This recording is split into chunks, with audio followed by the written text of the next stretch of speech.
Sergei Beseda started his career in a very elite department of the KGB. It is a department of counterintelligence operations, meaning that that department was in charge and still is in charge of countering foreign intelligence operations in the Soviet Union, now in Russia.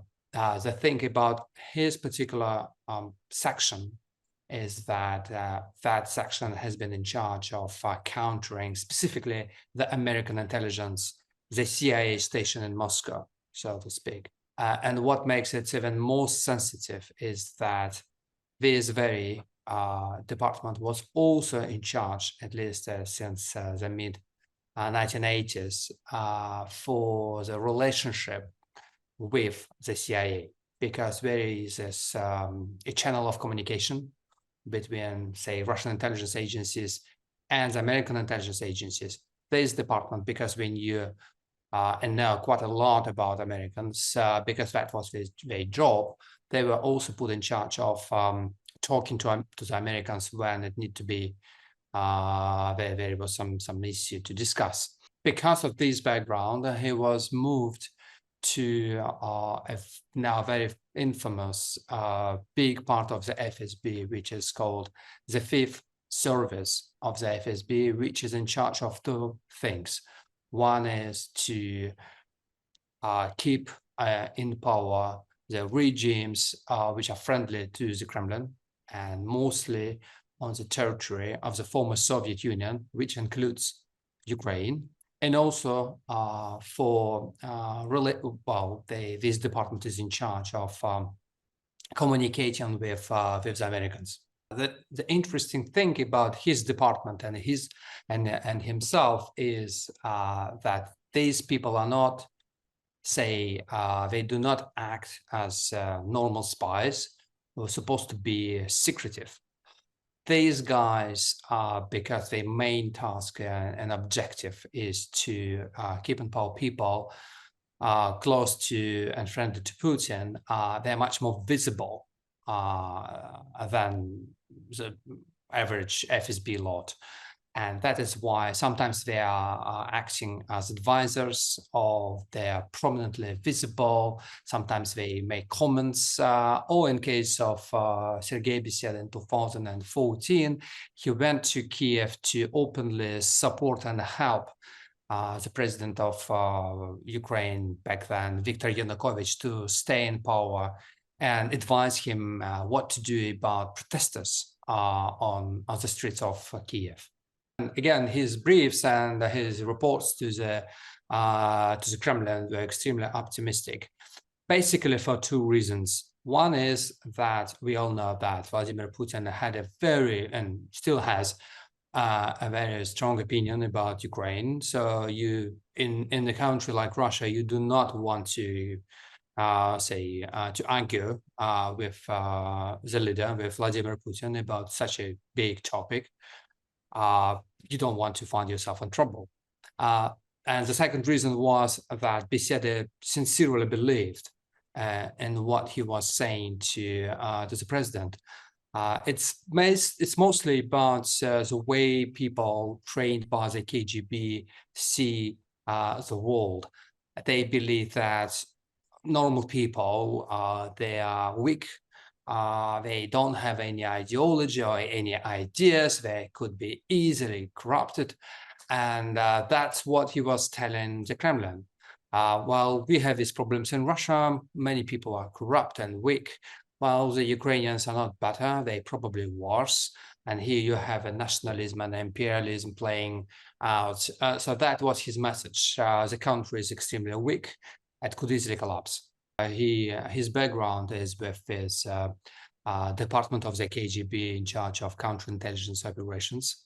And this department, as I said, has been always highly regarded inside of the KGB, and that includes Putin, who came from the KGB, and he also respects people with such a background.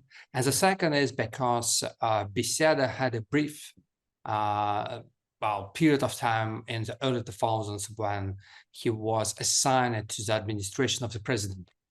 And he served several years in the Kremlin, physically in the Kremlin. So he struck really good connections in this small circle of people close to Putin.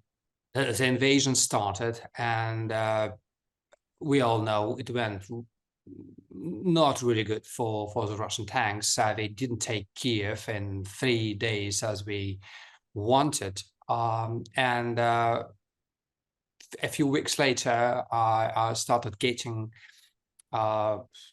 news from Russia, mostly from the military and also from the people inside of the FSB. And the thing is that as I've been writing and investigating this particular department, the Fifth Service, since 2002. So I have got a long story with this part of the FSB, and I cultivated several sources inside, and they were telling me that apparently Beseda was in trouble. And the initial report was that apparently he was put under house arrest, and he went completely incommunicado. We checked that with several other sources, including Bellingcat. Christy Grozev checked from his side, and he found out that the phone of Beseda went dead. And a few days later, we got a report from the other part of the FSB, which is in control of several Russian prisons.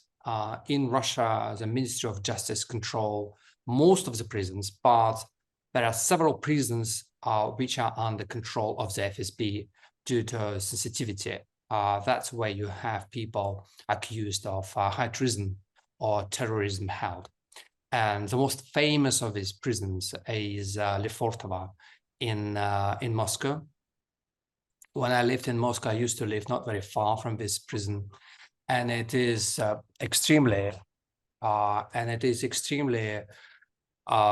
ominous place, because it is where many Soviet dissidents and opponents of Stalin were killed in the 1930s and 40s. So I got reports from people who had sources inside of that prison that they spotted Beseda in Lefortovo, which was absolutely unprecedented. So there are several five branches of this prison. So one of them was completely isolated from the rest of the prison, and we were told that, that nobody has access to this part of the prison. That is where the FSB wanted to have high-level Ukrainian prisoners, and apparently that's where they had Beseda. The problem is what we didn't know for how long he stayed there, but it's in few weeks we got news that they decided to release him, and not only to release him, but they made a point to get him back into his office on Lubyanka, and he was met with, the operatives of the Fifth Service, of course, they didn't expect that. It was a big surprise for everybody. Whatever happened with the mutiny in Russia, or with all these mistakes and problems on the battlefield, nobody from the FSB was ever punished by Putin.